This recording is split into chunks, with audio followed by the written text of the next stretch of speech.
Hello everyone, welcome back to this channel. In this video, I will show you the easy and clear steps on how to change album name in OneDrive on computer.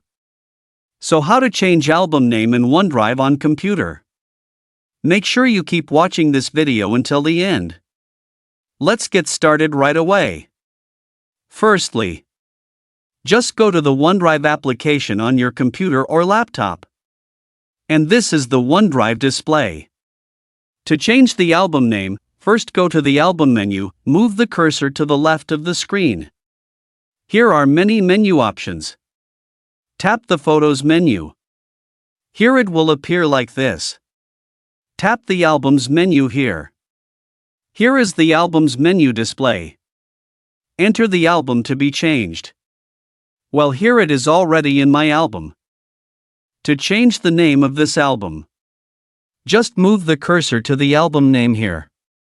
And then delete and type the new album name you want, like me. Well, tap any. Well, here I have finished changing the name of my album. So that's it, tutorial how to change album name in OneDrive on computer. Thank you for watching. I hope this video is useful. See you in the next video.